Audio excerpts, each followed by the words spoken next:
Welcome to Changemakers with me, Catriona Oliphant, brought to you by ChromeRadio in association with the monthly Barometer. This week's Changemaker is Mark Maslin, Professor of Earth System Science at University College London and author of How to Save Our Planet, The Facts.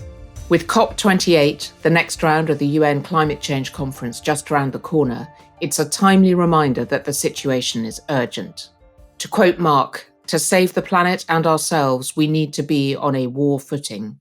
We need to engage every part of our society in the battle against climate change and environment destruction. How to Save Our Planet has an unusual format. I asked Mark how the book had come about and what had inspired its unconventional style. His answer was not what I expected. But first, he told me about what Earth System Science involves and where his job takes him. I study the whole of the Earth system, including people. But really what I do is I look at climate change in the past, the present, and the future. That means I get huge latitude about what I do. So I work on early human evolution. I've worked on the deforestation of the Amazon. I've worked on the evolution of human societies. I work on climate models and future predictions. But it also means that I've strayed outside of academia. I set up a company 12 years ago called Resitech, which was an AI geoanalytics company before AI got really cool. And I work with a lot of businesses to try and help them understand the climate crisis, sustainability, and how to actually build and change their company to deal with those challenges, but also take those as opportunities. Through that, I spend a lot of my time communicating with people in general. And I got very frustrated a few years ago because I was writing worthy books, and so were friends of mine, Catherine Hayhoe, Michael Mann. These books are brilliant, but the only way you're going to change people's minds is if you hit them over the head with them. So I decided to try to think of something different, a different style of communication. And I was listening to a podcast In Our Time, and there was Melvin Bragg chatting away about one of my favorite books, The Art of War by Sun Tzu. And I went, this is fantastic. I think I've got a copy. Turns out I've actually got 3 copies, 3 different translations because I'm such a geek. So I picked it out and looked at it and I suddenly went, oh, wow. This is a book written 5,000 years ago in single sentences to tell people how to run a war. And they're declarative statements like, have more spies than the enemy. Do not put soldiers on hill with sun behind you. I went, what if I could write a whole book like this? And so I pitched to my agent, How to Save Our Planet, The Facts. She did a double take and went, so you're not using paragraphs, just single sentences? I went, yes. She said, write me a chapter or 2. And at first I went, I am an author. I do not need to write you chapters. She said, look, Mark, just do it. Write a chapter just so I can see the style. I ended up writing 3 chapters of the book, giving it to her. And then she went, oh, I see. Penguin bit her hand off, and that's how the book came about. And it's really an interesting book for me because you can read any chapter in any order. It's not a linear book. You can just dive in and grab some facts. I said at the beginning of the book, I said, look, I want this as a book that people can quote facts and quote statements down the pub, at a dinner party, or even in Parliament. I can let you into a secret. Rishi Sunak does have a copy, as a friend's father, who's part of the Conservative Party, gave it to him at one of the hustings. Unfortunately, I also know that he literally did this grab pass to one of his aides. So I'm not sure he's ever read it. This prompted me to ask why, and despite the extreme climate events of the past few years, there is still so much climate denial or climate complacency, including at government level. We are in a very strange period of time. In 2023, we've had heat waves in the USA, in Southern Europe, in China.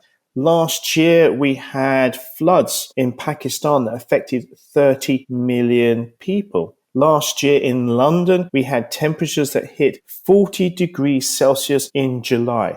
Now, many of us have experienced 40 degrees because we've been on holiday, but to put that in context of the United Kingdom, the peak temperature, so the maximum temperature in July, on average for the last 10 years, is 24 degrees.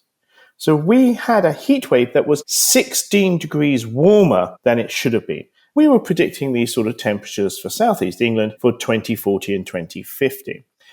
We've also got worrying stats about massive reduction in Antarctic sea ice, Arctic sea ice. We've had the warmest summer ever recorded. It's zero point 0.6 degrees higher than any previous summer. We've had the warmest September recorded globally, which is about 1.9 degrees warmer than pre-industrial times. So we're having this huge set of evidence about climate change, but climate denial seems to be increasing. We had a quiet period, I would say, in the 2000s and 2010s, where climate denial had basically started to drop off, partly because the media had actually realized that climate change major issue and therefore started to report it properly. We also had this huge increase in the groundswell of people who understand climate change at a visceral level. They actually get it in their bones. And that's the majority of the world's population, particularly young people. But because people are now saying, well, hang on, we should do something about this, suddenly there's a backlash. This is powerful fossil fuel companies and countries that rely on the petrochemical dollar. They have particular politicians in their pocket. And I'm going to use a quote from Al Gore, which was very recent.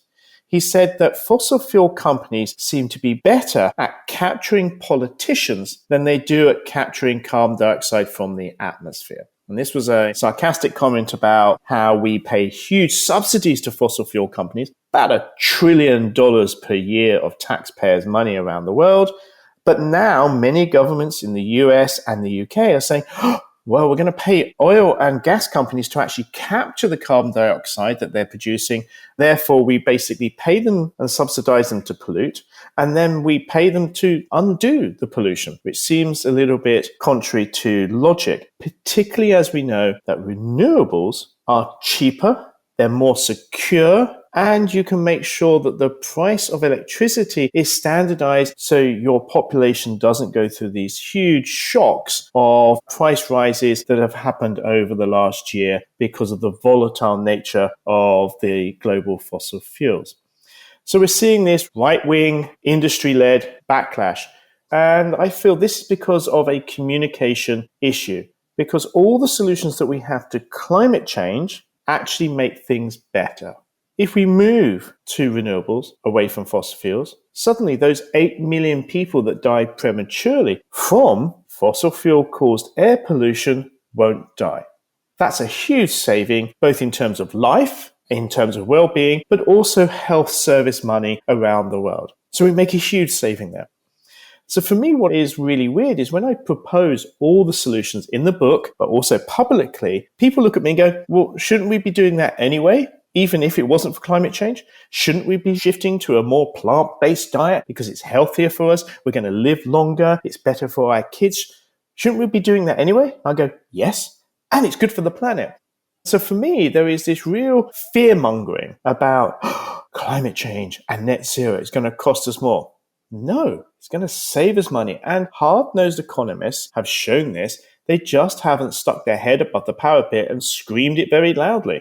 So people do feel they're going to get it in the neck because certain governments are not going to make oil companies pay. They're not going to make business pay to clean up their mess. They're going to make the individual. And that's where individuals get really worried and quite rightly step back and go, ooh, but we didn't cause this. I asked Mark how we could combat this fear-mongering about climate change and how we could bring humanity together to help save the planet. If we're going to solve climate change and some of the other huge issues around the world, which include environmental degradation, pollution, poverty, global security, we need to look at the tripartite, which is that intersection between governments, corporations, and individuals. I'll start with governments. Governments are incredibly powerful, but they don't know it. So the first thing that governments can do is they can subsidize particular products or particular ways of generating energy. They can actually use tax in a certain way to move companies' behavior and move individuals' behavior. They can regulate, which most people in the Anglo-American world don't like, big in Europe, but not necessarily here. But you can regulate to prevent pollution, things like that. You can lead, and you can also make sure there's innovation. great new modern economists such as Mariana Mazzucato clearly show that most of the entrepreneurship, most of the innovation actually comes through government funding and support. You may say, hang on, is that true? Well, governments fund universities, they fund companies to do research. And the example I use is we had a vaccination for COVID within 6 to 8 months of COVID being recognized as a major issue. Now, that wasn't because private companies suddenly threw huge amounts of money at it. Absolutely not. It is because governments have been funding medical research since the 1950s. If the taxpayer knew how much money we've been funding medical research, they'd be absolutely shocked. But it's because they fund that, and we have all that information ready to set to challenges. And the same with climate change. We have all the technology there. We just need to put it into practice. So government's very important, but corporations are incredibly important because they're the dynamo, they're the engine, they're the innovators, and they're the ones that actually can make things work. I spend a lot of time working with companies, whether they are startups all the way up to billion-dollar companies. And I've had the pleasure of meeting many CEOs and talking to them. Now, CEOs are a complicated bunch. They have lots of different motivation, but one of them is usually keeping their shareholders happy and making a profit. Absolutely fine. I've run a company. I understand that. But then when you sit down with them, you go, yeah, absolutely. But guess what? Climate change is a major threat to your company. It's going to affect your supply chain, it's going to have regulation, and it's going to have influence on what people want to buy and how they buy it. So you need to take it on board. Oh, okay. Also, if you look at your carbon footprint and you start to actually engage with that and start to reduce it, you reduce costs. Always do. And also you're managing your business in a way that you understand how it's operating. And if you engage your workforce into this sustainability, what happens is you have happier workers, your ability to retain and recruit people increases markedly. Because the interesting thing is the new generation coming through, they want good jobs, they want nice salaries, but they also want to work for an ethical and moral company. They want their cake and eat it. Whether you agree or disagree with that, that's what they want. And so therefore, for companies to attract the best talent, you've got to go down that route. So different CEOs, some of them will start to go down this sustainability and climate change route because they believe, some because they care, some because they care about their bottom line. And I'll let you into a secret, some because their kids have come home and said, Daddy, Mummy, what are you doing to save our planet? At which point they've gone, right, I'm going to work tomorrow. I'm going to sort this out. Then the last part of this whole puzzle is individuals. Individuals are much more powerful than they realize. And unfortunately, you never know how much influence you've had. So firstly, individuals vote. So you can vote for parties that actually care about the planet and care about the economy. Because $10 trillion is already spent every year in the green economy. That's $1 in $10. It is the greatest growth. It is where jobs are being created all the time. The example is there's 9.5 million green jobs in the USA. There's only 350,000 in the fossil fuel industry, of which 32,000 is in coal. So if you happen to be a president and you want to create jobs, you go down the green economy. So it's already here. But individuals then also can protest. The Fridays for Future, the actual climate change protests have been incredibly powerful in sending a multi-generational message to politicians that says this is a concern for all citizens. It's not a particular group. It is the 90-year-olds sticking themselves to a train. It is the undergraduates and the school children saying, I want a better future. But individuals also make up government. They're the people in power. They also make up companies. I've had the great pleasure of working with Soprasteria, a huge French international company, has a turnover of about 5.5 billion euros. Over the last 5 to 8 years, because of conversations in middle management, they've gone from being so-so about the environment to actually winning awards at the Carbon Disclosure Project, having AAA rating. And they're going to go carbon neutral by 2028. Why 2028? Well, because it's 2 years earlier than Microsoft, who said 2030. I love the competitiveness of companies which you can utilize to actually make things happen better. And of course, guess what? They have more clients. They have better clients. They have more profitability. They have happier workers. Tick, tick, tick, tick. And therefore, sometimes I go into companies going, why aren't you doing this? Why aren't you doing this anyway? Forget saving the planet. You should be doing this anyway because it's better for your business. So again, I think it's a communication thing. All the things that we are proposing to actually reduce carbon emissions and to actually have a more sustainable world, have less plastic pollution, are all good for us as individuals. It's good for us as businesses.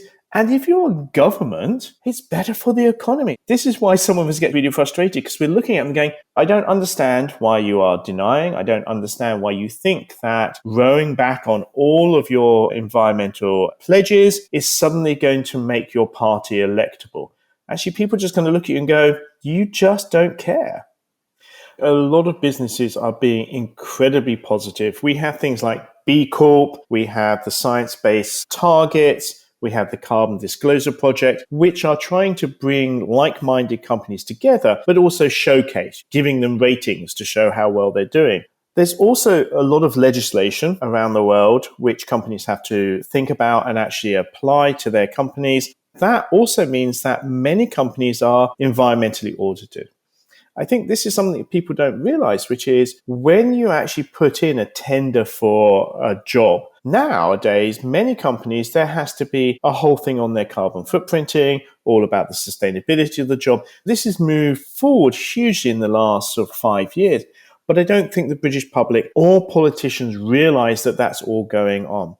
But the imbalance of power between the green energy and traditional fossil fuel sectors is a major obstacle to tackling climate change.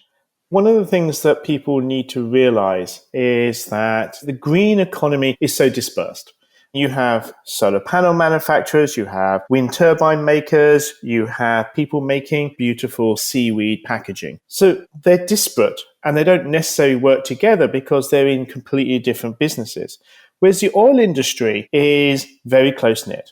We all think the oil industry is BP, Shell, and things like that. But if we take the 25 largest fossil fuel companies in the world, 19 of them are either fully owned by the state or partly owned by the state. This is because there are petrochemical states that actually rely on their export of oil and gas and coal to make their profits. Now, admittedly, in some of those countries, the profit does not go to the people, but only to the elite. So we're looking at a geopolitical problem whereby it is beholden on certain countries to hold back any change and reduction in the use of fossil fuels.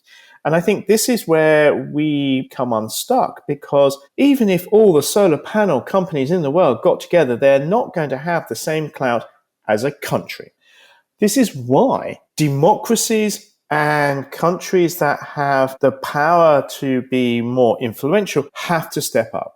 This is why when you have this climate change denial in the UK, in Australia, in the USA, in Canada, it is heartbreaking because we're the countries that should be leading the way to a better world and a better way of doing business. And the neoliberalist love affair with capitalism has not helped. I do not blame the economists from the Chicago School. They really thought in the 1970s that taking the training wheels off the bike of capitalism and just letting it go, no regulation, it really was going to be dynamic and lift everybody out of poverty. What they seem to fail to realize is those lessons have been learnt between the wars. This is why after the Second World War, all these structures were put in place by governments to manage capitalism, to make sure that it didn't go rogue. So we now have a situation where, depending on how you do the calculations, 8 of the richest billionaires in the world own the same wealth as the bottom 4 billion people.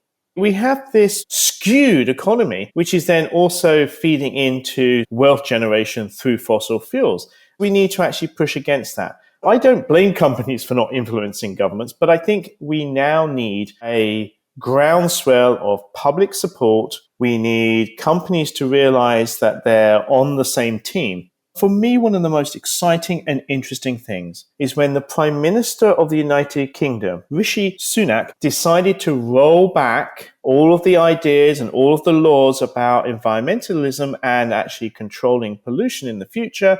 The Ford Motor Company, the National Trust, and the government's own Climate Change Committee all criticized the government. So when the Ford Motor Company and the National Trust gang out together and tell you you're doing something wrong, that should tell politicians they have got it completely wrong. But you'll be glad to hear there are reasons to be cheerful.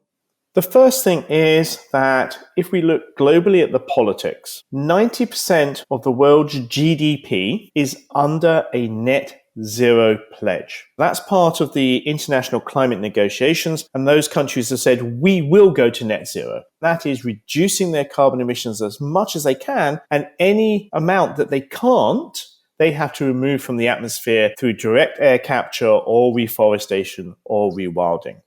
This is really positive. So we've got the EU, 2050, United States, 2050. We've got China, 2060, and in India, 2070. So the whole world politics is saying, well, this is where we're going. That's the direction of travel. We also know that renewable energy is much cheaper than fossil fuel energy. It is much more secure, and it is easier to maintain, and it makes sure that you have a guaranteed cheap price of energy for your population. And it's exponential. The growth in solar, in offshore wind, in electric cars and batteries is all exponential. The only downside is a wonderful book by Simon Sharp, a colleague of mine at UCL, has just pointed out this is brilliant. But to get to those net zero targets, we have to do everything we're doing now. That includes reforestation, all the renewable energy and things like that, 5 times faster. So if you take anything away from this podcast, if you're doing something really positive and good, fantastic. Just remember, do it 5 times faster. When governments are basically pushing back, this is madness because guess what? They should be doing more and they should be doing it 5 times faster. So this is my mantra. We have all the solutions. We have all the technology. We have all the ways of reducing carbon emissions. We have all the ways of actually relieving extreme poverty around the world. We have that. It's not like we have to invent new stuff. But what we have to do is do it now, and then think, how can I do it 5 times faster? Mark Maslin, Professor of Earth System Science at University College London and author of How to Save Our Planet, The Facts. That brings us to the end of these first few episodes of Changemakers, but we'll be back in the new year. Meanwhile, my thanks to Mark for joining us this week, and thank you for listening. If you'd like to know more about what each of us can do to help save the planet, do read Mark's book. How to Save Our Planet, The Facts, and Mark's other books are available from all good bookshops and online. You've been listening to Changemakers with me, Catriona Oliphant, brought to you by ChromeRadio in association with the Monthly Barometer. If you enjoyed this episode, please share it and subscribe to the series wherever you get your podcasts. We wish you a happy Christmas and New Year and look forward to your joining us again in 2024.